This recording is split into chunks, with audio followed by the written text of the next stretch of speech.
नमस्कार दोस्तों, स्वागत है आपका गोयला क्लासेस में। आज के लेक्चर में हम बात करने वाले हैं पॉपुलेशन जो हमारी इंडिया की बढ़ रही है उसके ऊपर कुछ क्वेश्चन है वो डिस्कस करेंगे।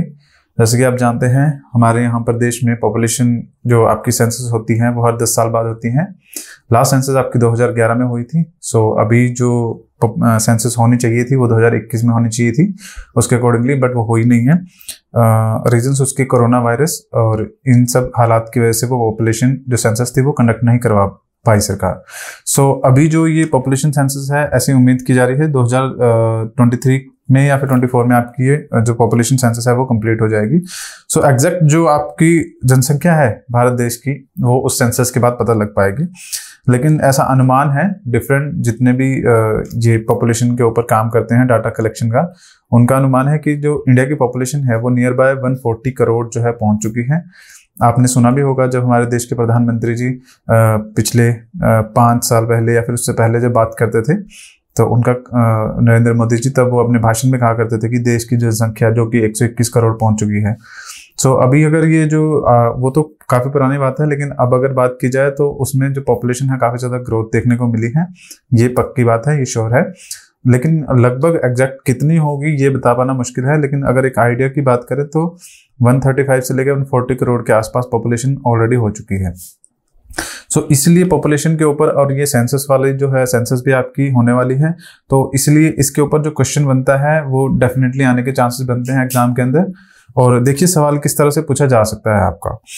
तो आपका जो क्वेश्चन होगा, analyse India's changing population profile, highlights it large size, changing age structure and earning demographic dividend. तो देखिए यहाँ पे 3 चीजें हैं जिनके बारे में बात की गई है। सबसे पहले ये एनालाइज करना है हमें कि इंडिया की जो पॉपुलेशन है किस तरह से चेंज हो रही है, और हाईलाइट करना है इसके लार्ज साइज को कि किस तरह से पॉपुलेशन जो है वो ग्रोथ की है, और वो जो लार्ज साइज है इंक्रीज जो हुआ है वो जो चेंजिंग एज स्ट्रक्चर है वो किस तरह से हमारे देश के जो अर्निंग है उसमें हेल्प करेगा। ये सब चीजें 3 पार्ट्स में हम इस क्वेश्चन को देखेंगे। तो चलिए शुरुआत करते हैं। तो सबसे पहले अगर हम देखें, in the next 40 years the world population will grow about 2.4 billion people, almost all of them in the developing countries। तो सबसे इंपॉर्टेंट चीज यहाँ पर क्या है कि आने वाले लगभग 35-40 साल के अंदर जो पूरे विश्व की पॉपुलेशन है वो 2.4 बिलियन को भी इजीली क्रॉस कर जाएगी। और इसमें से जो ज्यादातर जो लोग होंगे 2.4 बिलियंस में से, वो ज्यादातर कहाँ से आएंगे? डेवलपिंग कंट्री से आएंगे। अब देखिए पॉपुलेशन का विकास के साथ किस तरह से लेना देना है, मतलब किस तरह से डायरेक्टली इन्फ्लुएंस होगा। देखिए कोई भी कंट्री ऐसी है जहां पर आप देखेंगे कि उनकी इकोनॉमी बहुत ज्यादा अच्छी नहीं है, या फिर हम इस तरह से भी कह सकते हैं कि वो अंडर डेवलपिंग है या फिर डेवलपिंग स्टेज पर है, विकास कर रहे हैं। वहां की पॉपुलेशन आपको ज्यादा देखने को मिलेगी। लेकिन जो डेवलप्ड हो चुकी है, जो विकसित देश है, वहां की जो जनसंख्या है वो आपको कम देखने को मिलेगी। ये ऑल ओवर वर्ल्ड में आप किसी भी कंट्री का डाटा उठा के देख सकते हैं, आपको ऐसा ही देखने को मिलेगा। अब ये दोनों चीजें आपस में रिलेट करती हैं, क्योंकि अगर इंडिया की कंटेक्स्ट में ही अगर हम बात करें तो भारत में आप क्या देखेंगे कि भारत में अगर आप 1950 से कंपेयर करना स्टार्ट करें तो कॉन्टिन्यूसली जो पॉपुलेशन है वो बढ़ी रही है। बीच में सिर्फ एक सेंसस ऐसी थी 1921 की जहां पर आपको पॉपुलेशन में डिक्लाइन देखने को मिला था। लेकिन अगर उसको एक्सेप्शनली छोड़ दिया जाए, एक एक्सेप्शन मानकर, तो अगर आप देखेंगे तो लगभग तब से आज तक जो है पॉपुलेशन कॉन्टिन्यूसली ग्रोथ कर रही है। लेकिन उस ग्रोथ के अंदर एक मेजर चेंज क्या देखने को मिला है कि जो रेट है, जिस रेट के साथ वो पहले बढ़ रही थी, अब वो रेट कम हो गया है। कहने का मतलब ये है, अगर एग्जाम्पल से बात करें कि अगर पहले एक साल के अंदर जो 100 बच्चे पैदा हो रहे थे भारत के अंदर, और पहले जो पॉपुलेशन थी, मान के चलते हैं हमारी जो पॉपुलेशन थी वो आपकी 500 थी पूरे ऑल ओवर इंडिया की, एग्जांपल के तौर पे बात कर रहे हैं, तो उसमें एक साल में या फिर एक सेंसस के बाद जो आपको ग्रोथ देखने को मिली थी वो 100 की देखने को मिल रही थी। तो मतलब कि नेक्स्ट सेंसस में आप पॉपुलेशन क्या देखेंगे कि 600 हो गई है, 600 हो गई है। उसके बाद जब अगली पॉपुलेशन होगी तो वहां पर जो ग्रोथ है वो आपको 90 की देखने को मिलेगी। तो यहाँ पर 10 का डिक्लाइन तो हुआ है ना, लेकिन 600 में प्लस तो 90 होंगे, तो मतलब 690 जो है अगली पॉपुलेशन सेंसस में देखने को मिलेगी। लेकिन जो ग्रोथ है उसमें 10% का डिक्लाइन जरूर देखने को मिला है। उससे अगली जो पॉपुलेशन होगी उसमें 90 के बजाय अभी जो है 50 जो चिल्ड्रन है वही आपके उनका बर्थ हुआ है, तो ग्रोथ तो है, लेकिन क्या है, 50% जो है पॉपुलेशन जो ग्रोथ है वो कम देखने को मिली है पिछली सेंसस के कंपैरिजन में। तो ये एक चीज जो है हमें इंडिया की हर सेंसस में देखने को मिलती है कि पॉपुलेशन तो बढ़ रही है, नो डाउट पॉपुलेशन बढ़ रही है, लेकिन जो पॉपुलेशन ग्रोथ है उसका जो पेस है वो आपका कम हो गया है। तो और इसका रिलेशन कैसे है कि जब हमारा देश डेवलप कर रहा था, पहले अगर आप देखेंगे, पहले की जो पॉपुलेशन है या फिर जो पुराने बुजुर्ग हैं या फिर कहीं पे भी आप दादा परदादा देखेंगे तो उनमें आप क्या देखेंगे आपके कि परिवार में काफी सारे बच्चे होते थे, भाई बहन बहुत ज्यादा होते थे। और वो जो भाई बहन हैं, अगर आप दादा परदादा की बात करें तो उन टाइम पे क्या होते थे, 10-15 मतलब 10 के अराउंड आप मान के चलिए कि इतने जो बच्चे हैं वो कॉमनली आपको देखने को मिलते थे, 7, 8, 9, 10, ठीक है। उसके बाद जब आपके जो पेरेंट्स हैं उनकी बारी आई तो उनके टाइम पे 5-6 बच्चे जो है वो कॉमन देखने को मिल रहे हैं, अगर नॉर्मली लगा के देखें हम ऑल ओवर इंडिया में। और उसके बाद जो नेक्स्ट जनरेशन आ रही है उसमें बच्चे जो है वो आपके 2 हो गए हैं या 3 हो गए हैं। और जो अगली से जनरेशन आएगी वहां पे प्रेफर किया जाएगा जो पेरेंट्स हैं उनके द्वारा कि बच्चा जो हो वो एक ही हो। क्यों? क्योंकि सोच में बदलाव हो रहा है। पहले के लोगों का ये मानना था कि जितने ज्यादा बच्चे होंगे, जितने ज्यादा आपके घर में बर्थ होंगे, उतने ज्यादा रिसोर्सेज होंगे, उतना ज्यादा वो कमाई जो होगी घर में आएगी, पैसा घर में आएगा। लेकिन उस चीज को अपना के देखा गया तो बाद में क्या रियलाइज होता है, जो नई जनरेशन है उनका मानना ये है कि अगर बच्चे ज्यादा होंगे तो नो डाउट बाद की बात है कि रिसोर्सेज ज्यादा होंगे जब वो बड़े हो जाएंगे, कमाने लायक हो जाएंगे, लेकिन उससे पहले जो क्या है उनके ऊपर इन्वेस्टमेंट करनी पड़ेगी, उनके ऊपर पैसा लगाना भी पड़ेगा, उनके एजुकेशन पे, हेल्थ पे, हर चीज पे। तो आज के टाइम पे जिस तरह से इकोनॉमी आप देख रहे हैं, जितना ज्यादा इन्फ्लेशन देख रहे हैं, महंगाई हो रही है, तो 2 बच्चे पाना भी काफी ज्यादा मुश्किल है पेरेंट्स के लिए। तो इसलिए उनकी सोच भी ऐसी है कि एक बच्चा ही काफी होता है। और जो इसीलिए जो बर्थ रेट है उसमें भी आपको डिक्लाइन देखने को मिलेगा। तो यहाँ पर एक चीज तो क्लियर हो गई कि पहले से जो बर्थ हो रहे थे, पहले जो हर परिवार की अगर बात करें तो 7, 8, 9, 10 ऐसे बर्थ हो रहे थे, वो डिक्लाइन होने स्टार्ट हुए, वो 4, 5 पे पहुंचे, 3 पे पहुंचे, उसके बाद वो 2 पे आए, फिर अब वो 1 पे आएंगे। तो इस तरह से ग्रोथ तो हो रही है, बट वो जो ग्रोथ है वो आपकी जो क्या है धीरे धीरे कम हो रही है, उसका जो रेट है वो कम हो रहा है। अब देखिए ये चीज जो है मैं आपकी डेवलपिंग और डेवलप्ड कंट्रीज को रिलेट करने के साथ इसके एग्जांपल की शुरुआत की थी। अब देखिए यहाँ पे हुआ क्या, हमारा देश जिस टाइम पर ये 10 बच्चों वाला कंसेप्ट था, उस टाइम पे हम नहीं कह सकते कि हमारा जो देश है वो आपका विकसित या फिर विकासशील भी हम उसे नहीं कह सकते, उसे अंडर डेवलप्ड कहा जाएगा। जिस टाइम की मैं बात कर रहा हूँ, आज़ादी के बाद की 10-20 साल की अगर मैं बात करूँ। लेकिन उसके बाद आप क्या देखेंगे कि देश में तरक्की हुई, देश जो है इकोनॉमिकली काफी ज्यादा डेवलप हुआ, एजुकेशन सिस्टम अच्छा हुआ, हेल्थ सिस्टम अच्छा हुआ। तो ये सब चीजें जब बढ़ने लगी तो उसके बाद जो पेरेंट्स हैं, जो ह्यूमन रिसोर्स इन्हें कहा जाता है, मानवों को, मतलब इंसानों को, उनको ये रियलाइज हुआ कि ये जो बच्चे हैं ज्यादा नहीं होने चाहिए। तो उन्होंने जो क्या है बच्चों का जो बर्थ है वो कम होना स्टार्ट हुआ। अब इसी दौरान जो ये टाइम पीरियड बढ़ रहा है जिसमें सोच में बदलाव आ रहा है, उसी टाइम पीरियड के दौरान आपका देश भी तो डेवलप कर रहा है। तो इसका कहने का मतलब मेरा ये है कि देश आपका धीरे धीरे डेवलप करेगा, और जब देश डेवलप करेगा इकोनॉमिकली तो उसके साथ साथ में जो वहाँ के पॉपुलेशन होगी उनका जो माइंड सेट है, जो थॉट्स हैं, चाहे एजुकेशन के थ्रू चाहे और जो चीजें हैं उनको लेके चलें, लेकिन उनका माइंड सेट इस तरह से होगा, उनका थॉट इस तरह से होगा कि जो बच्चे हैं वो कम ही होने चाहिए। तो अब यहाँ पर आप देखिएगा हमारा देश का अगर कंपैरिजन हम किसी वेस्टर्न कंट्री के साथ करें, चाहे वो आपका इंग्लैंड हो, चाहे फ्रांस हो, जर्मनी हो, तो वो हमारे देश से ज्यादा डेवलप्ड कंट्रीज हैं। और इंडिया जो है वो अभी भी डेवलपिंग स्टेज पर ही है। ऑल्दो डेवलपिंग स्टेज में वो काफी ऊपर है बाकी जितने भी ऑल ओवर वर्ल्ड में कंट्रीज हैं, लेकिन फिर भी डेवलपिंग हम उनसे मान के चलेंगे। तो हमारे यहाँ पर अभी भी ग्रोथ रेट ठीक चल रहा है, लेकिन जो डेवलप्ड कंट्रीज हैं उनका ग्रोथ रेट जो है वो बिल्कुल नीचे की तरफ जा रहा है। इसका मतलब क्या है, अगर एग्जांपल के तौर पे मैं बात करूं तो इंडिया में जो ग्रोथ है वो आप 2030 तक आराम से देखने को मिलेगा आपका। इवन 2040, 45, 50 तक हम मान के चल सकते हैं कि इंडिया की जो ग्रोथ रेट है वो पॉजिटिव ही रहेगी। लेकिन ऐसा जो कुछ स्कॉलर्स हैं उनका मानना है कि 2050 के बाद जो इंडिया की ग्रोथ रेट है वो ना सिर्फ आपकी बढ़ने कम हो जाएगी, बल्कि वो जो पॉपुलेशन है वो भी गिरनी स्टार्ट हो जाएगी। ग्रोथ रेट आपकी डिक्लाइन हो जाएगी, दैट फॉर श्योर। और आपकी जो पॉपुलेशन होगी, एग्जिस्टिंग पॉपुलेशन होगी, जो कि आज तक हमारी कभी कम नहीं हुई है, वो भी आपकी गिरनी स्टार्ट हो जाएगी। एग्जाम्पल के तौर पे अगर 100 हम मान के चलें कि जो पॉपुलेशन है 1.5 बिलियन हो जाएगी 2050 तक एग्जाम्पल के तौर पे, तो उसमें डिक्लाइन देखने को मिलेगा। उसके बाद पॉपुलेशन क्या होगी 1.4 बिलियन, फिर 1.3 बिलियन, 2 बिलियन, इस तरह से कम कम होती रहेगी। तो ये चीज एक्सपेक्ट की जा रही है नियर बाय 2045 और 50, मतलब 2045-50 के अराउंड ये डिक्लाइन होना बिल्कुल डेफिनेटली स्टार्ट हो जाएगा। बट अभी अगर फिलहाल की बात की जाए तो हम क्या देखेंगे कि जो पॉपुलेशन है वर्ल्ड की वो 2.4 बिलियन ऑल ओवर वर्ल्ड की बात कर रहे हैं, 2.4 बिलियन एक्सीड कर चुकी है। और इसमें से जो मैक्सिमम पॉपुलेशन है वो आपकी डेवलपिंग कंट्रीज है। अगर आप सिर्फ चाइना, इंडिया और बांग्लादेश ये 2-3 कंट्रीज को ही मिला के देख लें तो ये आपकी वर्ल्ड की हाफ पॉपुलेशन के अराउंड इससे ऊपर हो जाएगा। सो सबसे ज्यादा यही हमारी डेवलपिंग कंट्रीज है, चाइना, इंडिया और ये बांग्लादेश और भी है आपकी। लेकिन ये सब कंट्रीज क्या है, इनका पॉपुलेशन अगर कंबाइन करके देखा जाए तो ये हाफ ऑफ द वर्ल्ड की जो पॉपुलेशन है उससे ज्यादा देखने को मिलेगी आपकी। तो ये सारी डेवलपिंग कंट्रीज है। The large bulk of this increase will be between the age of 15 and 64। तो 15 से लेके 64 साल की उम्र के बीच में ज्यादातर पॉपुलेशन देखने को मिलती है इन डेवलपिंग कंट्रीज में आज के टाइम पे।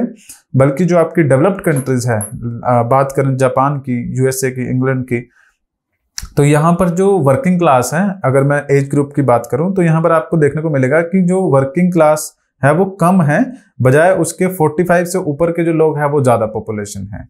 ये चीज आपको धीरे धीरे लेक्चर में समझ में आ जाएगी कि मैं क्या कहना चाह रहा हूं। और ये जो आपकी वर्किंग क्लास एज पॉपुलेशन है ये आपकी कितने के बीच में होती है, 15 से लेके 64।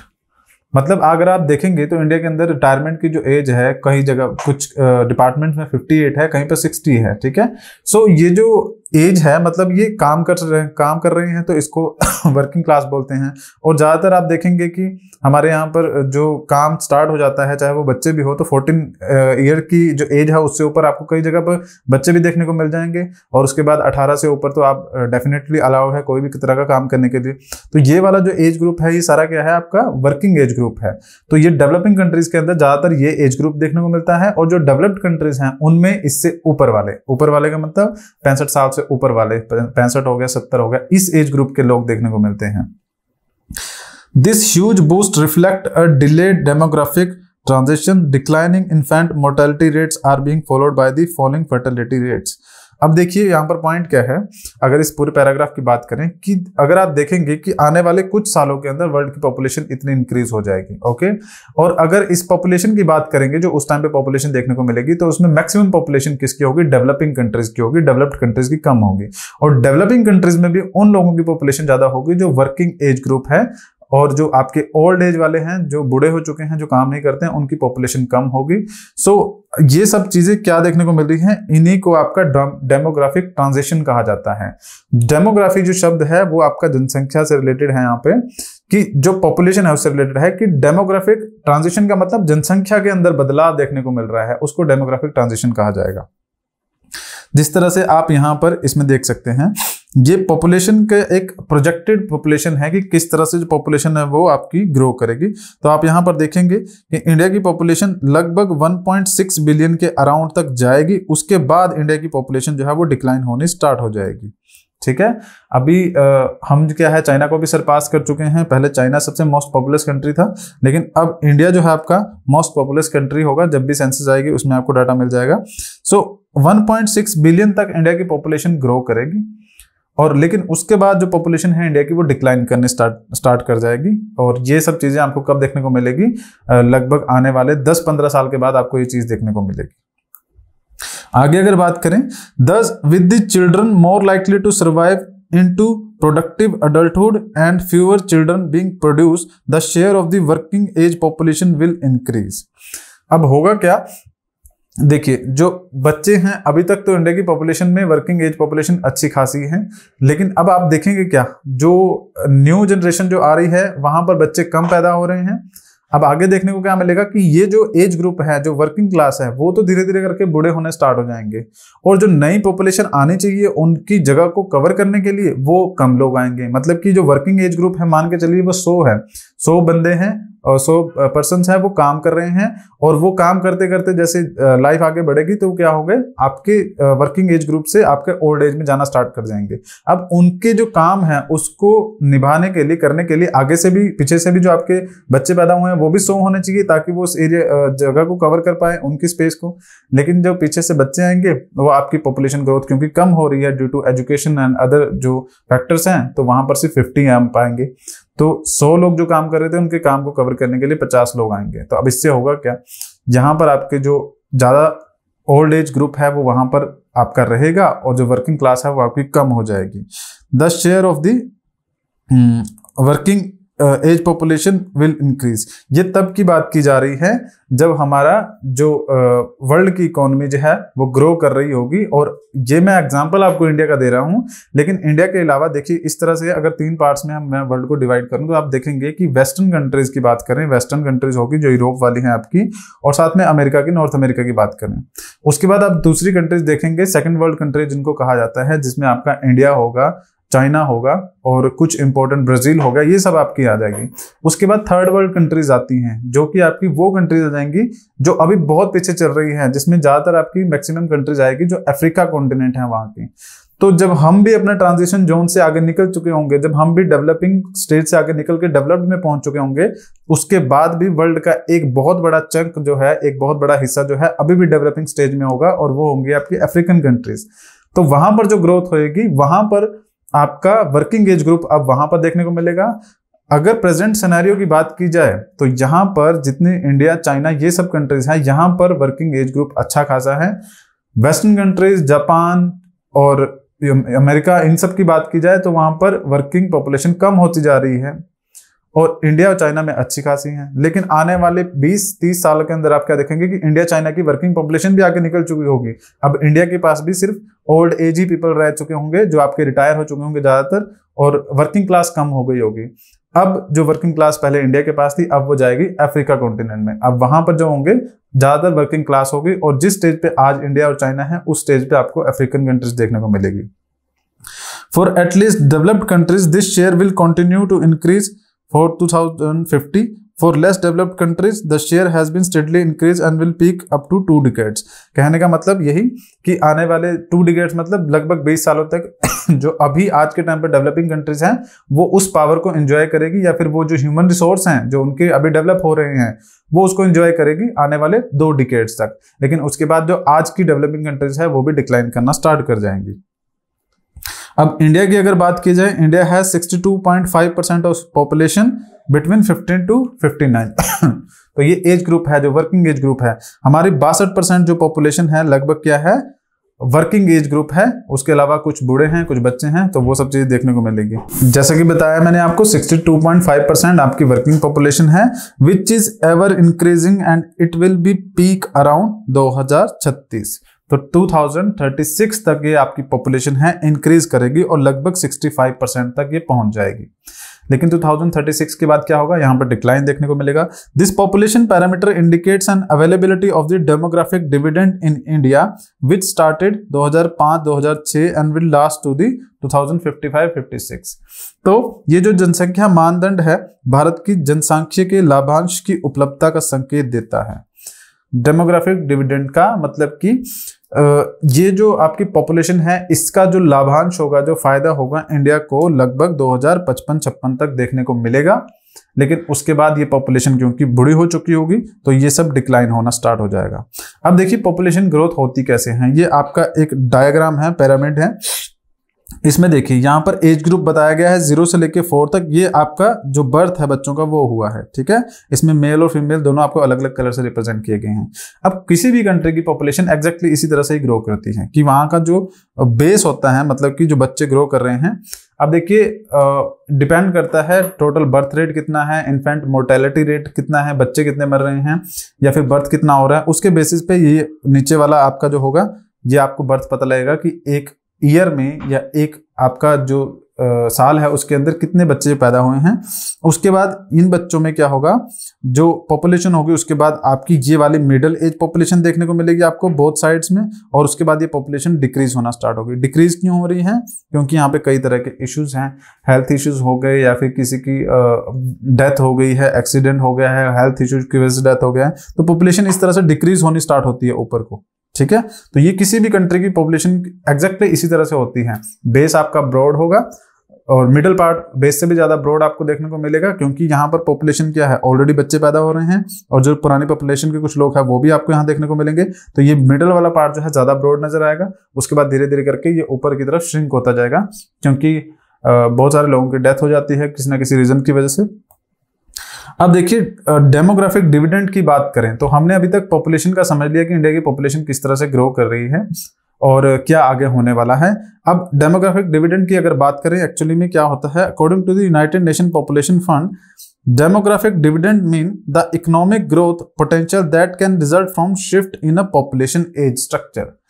कि एक पॉपुलेशन एज जो स्ट्रक्चर है वो जब शिफ्ट करता है, एग्जाम्पल के तौर पे अगर हम एक नई कंट्री की शुरुआत मानने की, एक नया देश है जो शुरुआत हो रहा है उसका, बिल्कुल न्यू स्टेट कंट्री बनाई है हमने, ठीक है, उसमें अभी तक कोई भी पर्सन जो है रह नहीं रहा था। अब उस कंट्री के अंदर हम अलग से कहीं दूसरी जगह से बच्चों को लेके आए बहुत सारे, ठीक है, एक ज्योग्राफिकल एरिया उसमें बच्चों को लेके आए और हमने उन बच्चों को वहां पे रखना स्टार्ट किया। लगभग 100 बच्चे हमने वहां पे रखे। अब ये जो बच्चे हैं अभी तक तो ये सिर्फ छोटे चिल्ड्रन है, चाइल्ड है, तो अभी तक इनका कोई फायदा नहीं है, ठीक है, मतलब ये किसी भी तरह से उस कंट्री को ग्रो करने में हेल्प नहीं कर पाएंगे, ठीक है। अभी इनको खुद को जो जरूरत है किसी और की, ताकि वो इनकी हेल्प कर पाए। अब धीरे धीरे करके ये जो बच्चे थे ये ग्रो करना जब स्टार्ट करेंगे और ये अपने एक एडल्टहुड पे पहुंचेंगे, 18 साल पे पहुंचेंगे, तब ये उस कंट्री की जो नई कंट्री बनाई है उसकी इकोनॉमी में किसी ना किसी तरह से कंट्रीब्यूशन करना स्टार्ट करेंगे, तब उसकी डेवलपमेंट में ये बच्चे साथ देंगे। अब यही इसी की बात यहाँ पर हो रही है कि जब एक वर्किंग एज ग्रुप, जब एक proper age group, structured age group जब उस कंट्री की इकोनॉमिकली उसके अंदर हेल्प करना स्टार्ट करता है, उसके अंदर कुछ फायदा पहुंचाना स्टार्ट करता है इकोनॉमिक ग्रोथ में, तो उसको हम बोलते हैं demographic dividend. Mainly when the share of the working age population, जो कि मोस्ट कॉमनली मानी जाती है 15 to 64, is larger than the non working age group of the non working age share of the population, that is आपका 14 साल से छोटे हो या 65 साल से ऊपर हो। तो ये वाला जो बीच का एरिया हो गया ना, जो वर्किंग वाला एरिया हो गया, ये आपका किसी भी कंट्री की इकोनॉमिक डेवलपमेंट में हेल्प करेगा और इसी को आपका जो होता है डेमोग्राफिक डिविडेंड कहा जाता है, जो फायदा पहुंचाएगा। ओके, नेक्स्ट अगर बात करें डेमोग्राफिक डिविडेंड, अब इंडिया की अगर बात करें India has the youngest population in an ageing world. Ageing world क्यों कहा जा रहा है? क्योंकि ज़्यादातर बहुत सारी कंट्रीज है यूरोप की, नॉर्थ अमेरिका की, जो डेवलप्ड हो चुकी हैं और वहाँ की जो पॉपुलेशन है वो बूढ़ी पॉपुलेशन है, एजिंग पॉपुलेशन है। अगर उसमें देखा जाए तो आज के टाइम पे इवन जो चाइना है ना, उसकी पॉपुलेशन की अगर बात करें तो चाइना बीच में क्या किया था, चाइना ने कि 1 चाइल्ड पॉलिसी लेके आया था, जिसकी वजह से चाइना की जो पॉपुलेशन है एकदम से डिक्लाइन होना स्टार्ट हो गई थी। अब इंडिया ने ऐसा कोई पॉपुलेशन के लिए कोई रूल तो नहीं लेके आया कि 1 चाइल्ड पॉलिसी, बट हाँ ऐसा जरूर हम कह सकते हैं कि गवर्नमेंट क्या करती है, अपनी डिफरेंट पॉलिसीज के थ्रू प्रमोट करती हैं कि जो पॉपुलेशन है वो बहुत ज़्यादा ना बढ़े। अभी आप देखेंगे कि कुछ स्टेट्स में इस तरह की पॉलिसीज भी इंप्लीमेंट की गई है कि अगर कहीं पे किसी परिवार में 2 से ज़्यादा बच्चे होंगे तो वहाँ पर उनको जो गवर्नमेंट जॉब के अंदर लाभ मिलता है वो नहीं मिलेगा। तो डायरेक्टली कुछ ऐसी रिस्ट्रिक्शन तो नहीं है, बट हाँ पॉलिसीज के थ्रू इंडिकेट जरूर किया जाता है, स्लोगन्स के थ्रू, कई प्रोग्राम्स के थ्रू, कि जो बच्चे हैं वो 2 ही होने चाहिए और उससे ज़्यादा ना हो। तो by 2020 the median age in India will be just 28 compare to 37 in China, 45 in US and 49 in Japan.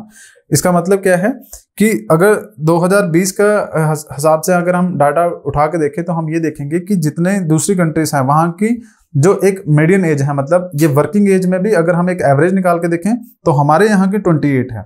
बिल्कुल सही है, वर्किंग क्लास है, एनर्जेटिक है और इकोनॉमी के अंदर अच्छा खासा कंट्रीब्यूशन किया जा सकता है।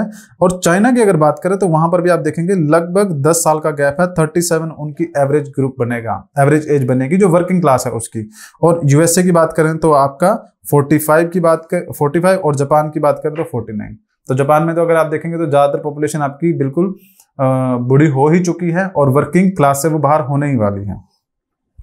अगर आगे देखें, the transition happens largely because of the decrease in the total fertility rate. Total fertility rate का मतलब है कि जो एक वुमेन है जो वो बच्चे पैदा करती हैं तो वो कितने नंबर ऑफ बर्थ जो है देखने को हमें मिलते हैं, उसको बोलते हैं total fertility rate, which is number of the births per women. कि एक टोटल फर्टिलिटी रेट अगर गिरेगा तो ऑब्वियसली जो पॉपुलेशन है वो कम होएगी। जैसे मैंने आपको स्टार्टिंग में एग्जांपल दिया था कि पहले अगर 10 बच्चे हो रहे थे, उसके बाद 5 होने स्टार्ट हुए, 4 होने स्टार्ट हुए, उसके बाद 3 या 2 होने स्टार्ट हुए, और अगली जो जनरेशन आएगी वहां पर एक ही बच्चा आएगा, तो ये टोटल फर्टिलिटी रेट गिर रहा है ना। तो इसकी वजह से जो क्या है, चेंज देखने को मिलता है हमें डेमोग्राफी के अंदर, जनसंख्या के अंदर। After the increase in the life expectancy gets stabilised. अब देखिए इसमें क्या एक नई चीज देखने को मिलती है कि हेल्थ फैसिलिटीज हमारी अच्छी हो रही है। किसी भी कंट्री की जब वो डेवलप करता है, हेल्थ फैसिलिटीज अच्छी होती हैं। अब उससे होता क्या है ना, जो टोटल मोर्टेलिटी रेट होता है, टोटल मोर्टेलिटी रेट मतलब जो टोटल डेथ हो रही है एक ईयर के अंदर, एक कंट्री के अंदर, वो स्टॉप हो जाती है या फिर वो कम होनी स्टार्ट हो जाती है। पहले डेथ्स बहुत ज्यादा हुआ करती थी, चाहे फेमाइन आ गया, चाहे ड्रोट आ गया, किसी भी तरह की हेल्थ इश्यूज हो गया, तो उसमें क्या हो गया कि डेथ बहुत ज्यादा थी क्योंकि हेल्थ फैसिलिटी अच्छी नहीं थी। अभी हेल्थ फैसिलिटी अच्छी है तो आप यूं देखेंगे कि पॉपुलेशन में ना एक ब्रेक लग जाता है कि टोटल फर्टिलिटी रेट जैसे हमने बताया कम होना स्टार्ट हो गया, ठीक है। उसके बाद जो मिडियन पॉपुलेशन थी इससे आज की जनरेशन की, वो तो चलो चल ही रही है, ठीक है। अब ये जब आगे जाएंगे तो क्या होगा कि वहां पर जो हेल्थ फैसिलिटीज अच्छी हो रही है उसकी वजह से जो टोटल मोर्टेलिटी रेट पहले ज्यादा था अब वो भी कम होना स्टार्ट हो जाएगा। तो क्या होगा, एक बूढ़ी पॉपुलेशन मतलब कि एक ओल्ड एज पॉपुलेशन का जो एरिया है वो काफी ज्यादा बढ़ जाएगा, वो पॉपुलेशन काफी ज्यादा इंक्रीज कर जाएगी, और जो यंग पॉपुलेशन, वर्किंग पॉपुलेशन है वो कम आनी स्टार्ट हो जाएगी। India's population profile has undergone significant changes over the year, characterized by the large size, changing age structure and potential for the reaping a demographic dividend। कि भारत की जनसंख्या के अंदर कई तरह के जो बदलाव है वो आज तक देखने को मिले हैं। जैसे कि बात करें, India is currently the most populous country in the world with the population of exceeding 1.4 billion almost. The share magnitude of India's population present both opportunities and the challenges of the country in various aspects including economic development, social welfare and health care and infrastructure. तो ये सब वो वाले sector हैं जो India की population की वजह से अच्छे खासे ग्रो कर रहे हैं। जो हमारा डेमोग्राफिक डिविडेंड है उसकी वजह से इंडिया की इकोनॉमी में किस तरह से फायदा हो रहा है वो चीज आपको देखने को मिलेगी। चेंजिंग एज स्ट्रक्चर की अगर बात करें, India's population exhibit a notable demographic transition with the shifting age structure. The country has experienced decline in the fertility rate. जो हम देख रहे हैं पिछले पास कुछ डिकेड से फर्टिलिटी रेट गिरता जा रहा है, leading to the decrease in the proportionate of children in the population. Simultaneously there was an increase in the working age population 15 to 59 and elderly population 60, और उससे ऊपर वाले की पॉपुलेशन भी बढ़ रही है। This shift in the age structure present both opportunity and challenges of the India. अब चैलेंजेस क्या हो जाएंगे, जो बूढ़ी पॉपुलेशन है उनके लिए हेल्थ फैसिलिटीज प्रोवाइड करना, उनको प्रॉपर सभी रिसोर्सेज अवेलेबल करवाना। सो ये एक इंडिया के लिए चैलेंज हो जाएगा क्योंकि वो जो क्लास है वो भी तो वर्किंग क्लास है, पहले काम करके गई है। सो उनको ये सब फैसिलिटी प्रोवाइड करना एक चैलेंज हो जाएगा। और जो ये बीच की पॉपुलेशन है, वर्किंग पॉपुलेशन है, उसकी वजह से हमारे लिए एक अपॉर्चुनिटी भी है as a developing countries India की अगर बात करें। The changing age structure provide India with the potential of the demographic dividend. Demographic dividend occurs when the country experience a large working population. तो हम देख रहे हैं अभी वही चीज है, large working population है हमारे पास। This situation can be advantageous for the economic growth as the productive workforce can contribute to the higher saving, investment, productivity, और ये सब चीजें देखने को मिलेगी आपको। अगर आप देखेंगे तो ये जो मैं आपको बता रहा था, लगभग यहाँ पर आप देखेंगे तो ये 50 के अराउंड या फिर 60 तक आपकी जो पॉपुलेशन की बात करें इंडिया की वो ग्रोथ है, उसके बाद ये डिक्लाइन आपको देखने को मिल रहा है। However, realizing the demographic dividend requires strategic investment in the education, skill development, healthcare, job creation, inclusive economic policies. It is crucial to equip the growing working age population with the appropriate skill. अब देखिए एक और चीज भी है जो आपको समझनी जरूरी है कि सिर्फ पॉपुलेशन अगर मैं मान के चलूं कि 15 से 60 के बीच में आपकी पॉपुलेशन है और कोई भी कंट्री ग्रो करेगी, तो ये भी बिल्कुल प्रॉपर, बिल्कुल सही स्टेटमेंट नहीं होगी, क्योंकि ये जो पॉपुलेशन है ना, इसको स्किल्स देने भी जरूरी है, एजुकेशन देनी भी जरूरी है, इनको जो काम करने का तरीका है वो सब चीजें इनको सिखाना पड़ेगा। इसी तरीके से क्या होता है, जो ये देश की इकोनॉमी है उसमें हेल्प कर सकते हैं। अगर वर्किंग पॉपुलेशन जो है हमारी, सो कॉल्ड वर्किंग पॉपुलेशन, अगर वो एजुकेटेड ना हो, उनके पास स्किल्स ना हो, तो उनका कोई फायदा नहीं होगा, ठीक है। तो उनको स्किल्स देने भी जरूरी है और उसके बाद एम्प्लॉयमेंट अपॉर्चुनिटी देनी जरूरी है। ये सब चीजें ध्यान में रखेंगे तभी हम उसको एक जो आपका डेमोग्राफिक डिविडेंड है, वो जो वर्किंग पॉपुलेशन है, उसका फायदा उठा पाएंगे देश की इकोनॉमिक डेवलपमेंट के अंदर। It is worth noting that the demographic dividend is not automatic and require proactive policies and reform. बिल्कुल सही बात है कि ये अपने आप से अगर आप कह दें कि देश के अंदर हमारी जो पॉपुलेशन है, वर्किंग पॉपुलेशन है, वो 65% उसकी पॉपुलेशन हमारी बनती है पूरे देश की पॉपुलेशन की, और हमारा देश ग्रो करेगा, ये भी बिल्कुल पॉसिबल नहीं हो पाएगा, क्योंकि हमें क्या करना पड़ेगा, कुछ रिफॉर्म्स लाने पड़ेंगे, एजुकेशन देनी पड़ेगी, स्किल्स देने पड़ेंगे, सो उसकी उनके साथ अपॉर्चुनिटीज देनी पड़ेगी एम्प्लॉयमेंट की, तब जाके वो देश की इकोनॉमी में हेल्प कर पाएंगे। If the necessary investment are not made or in the employment opportunity do not match the growing working age population, the demographic dividend could turn into a demographic burden। बिल्कुल सही बात है, जैसा कि भारत के अंदर अभी आपको देखने को भी मिल रहा है कि ये जो डेमोग्राफिक डिविडेंड है, ये जो वर्किंग पॉपुलेशन है, अगर इसको हम प्रॉपर अपॉर्चुनिटीज ना दें, इनको हम एजुकेशन ना दें, तो ये पॉपुलेशन भी हमारे लिए बर्डन बन सकता है। क्यों, किस तरह से? अगर एक वर्किंग पॉपुलेशन एक हिस्सा है, अगर उसको आप एम्प्लॉयमेंट नहीं दे रहे हो, एजुकेशन नहीं दे रहे हो, स्किल्स नहीं दे रहे हो, तो ऑब्वियसली पैसा तो चाहिए होगा, तो उस पैसे के लिए क्या करना पड़ेगा उनको, वो दूसरी तरह की जो एक्टिविटीज है, जो क्रिमिनल एक्टिविटीज हैं, उनमें इन्वॉल्व हो जाएंगे, सोशल अनरेस्ट देखने को मिलेगा। सो ये सब चीजें भी पॉसिबल होती है। और इंडिया के अंदर आपको रिसेंटली देखने को मिला भी होगा, अनएम्प्लॉयमेंट को लेकर कितने सारे मुद्दे हैं जो सरकारों के सामने हैं। और अनएम्प्लॉयमेंट की बात करें तो बहुत, हरियाणा की अगर मैं बात करूं तो हरियाणा जो है सबसे ज्यादा अनएम्प्लॉयमेंट जो रेट देखने को मिला है वो हरियाणा के अंदर ही देखने को मिला है। इसकी ऑलरेडी वीडियो हमारे यूट्यूब चैनल पे है जिसमें हमने जो कम्प्लीटली इसको डिस्कस किया है। तो अनएम्प्लॉयमेंट का जो इशू है, मुद्दा है, बहुत बड़ा है भारत के अंदर, जो आपको देखने को मिलेगा। In conclusion, India changing population profile with its large size, evolving age structure and the potential of the demographic dividend present both opportunities and the challenges। तो ये आप अपने कंक्लूजन में ऐड कर सकते हैं कि ये जो डेमोग्राफिक डिविडेंड है इंडिया की जो पॉपुलेशन है, ये बहुत चैलेंज भी है और एक अपॉर्चुनिटी है। डिपेंड करता है एटीट्यूड ऑफ द गवर्नमेंट कि किस तरह से गवर्नमेंट उस चीज को यूज करती है। It is essential for the government and the stakeholder to focus on the investment, education, skill development, job creation to effective harness of the demographic dividend and sure sustainable and the inclusive growth of the country. तो ये government के ऊपर depend करता है कि किस तरह से वो जो ये स्किल्स हैं इनके यूज करते हैं, डेवलपमेंट अपॉर्चुनिटीज बढ़ाते हैं आपका, और ये सब अपॉर्चुनिटी देते हैं, तभी गवर्नमेंट इसको यूज कर सकती है। आगे अगर बात करें, आज के लेक्चर में फिलहाल इतना ही था। आगे अगर आप देखेंगे हमारे जो 2 इंपॉर्टेंट कोर्सेज है जो आपके टीओ के एग्जाम को क्वालिफाई करने में आपको हेल्प कर सकते हैं। ये 2 कोर्सेज में, एक आपका 2999 का कोर्स है, एक 7999 का कोर्स है। बोथ कोर्सेज में क्या होगा, आपको जो हमारे प्रीमियम लेक्चर्स हैं वो डेफिनेटली देखने को मिलेंगे, स्टडी मटेरियल भी देखने को मिलेगा बोथ कोर्सेज के अंदर। बट एक 7999 का जो कोर्स है, इसमें आपको खास क्या मिलेगा, हमारे यहाँ से टेस्ट सीरीज मिलेगी। और ये जो मैं लेक्चर्स की बात कर रहा हूँ, इसमें आप क्या देखेंगे कि लेक्चर्स आपके कंप्लीट होंगे, सारे सब्जेक्ट्स के होंगे, इवन हरियाणा जीके होगा, आपका ऑडिट होगा, जनरल साइंस होगा, ये सारे आपको करवाए जाएंगे। साथ में जो स्टडी मटेरियल की बात करेंगे, आपको बुकलेट कंप्लीट दी जाएगी, आपको 2999 के अंदर भी, 7999 के अंदर भी। लेकिन 7999 में आपको क्या होगा, जैसे मैंने बताया, आपको टेस्ट सीरीज मिलेगी। और टेस्ट सीरीज का फायदा क्या होगा कि आपके जो एक अच्छा खासा क्वेश्चन बैंक आपके पास होगा, जो कि टीओ के एग्जाम में आपका काफी ज्यादा हेल्प करेगा। किस तरह से आंसर प्रिपेयर करना है, स्ट्रक्चर क्या होगा, कहाँ से आप अपने आंसर को इंप्रूव कर सकते हैं, वो हमारी फैकल्टी के द्वारा जो है वो बताया जाता है, तो वो आप देख सकते हैं। इस तरह से हमारी जो आंसर कॉपी है वो चेक होती है। यहाँ पे ऑलरेडी एक आंसर कॉपी है जो वो अटैच की गई है, देख सकते हैं आप, ये मोहित राठे जी की कॉपी है। ये आपकी टेस्ट सीरीज जो है काफी ज्यादा हेल्प करेगी आपको एग्जाम में, ठीक है। अगर आपको किसी भी और तरह की इन्फॉर्मेशन चाहिए होगी तो आप हमारा टेलीग्राम चैनल है HPSC TO 2023, इसको ज्वाइन कर सकते हैं। इसका लिंक आपको डिस्क्रिप्शन में मिल जाएगा। कोई भी डाउट होता है तो आप कमेंट सेक्शन में पूछ सकते हैं। चैनल को सब्सक्राइब कीजिएगा, बेल आइकन को प्रेस कीजिएगा, ताकि जो और भी कोई अपडेट्स आएंगी या फिर लेक्चर्स आएंगे वीडियो, तो वो आपको मिलते रहें। Thank you for joining us.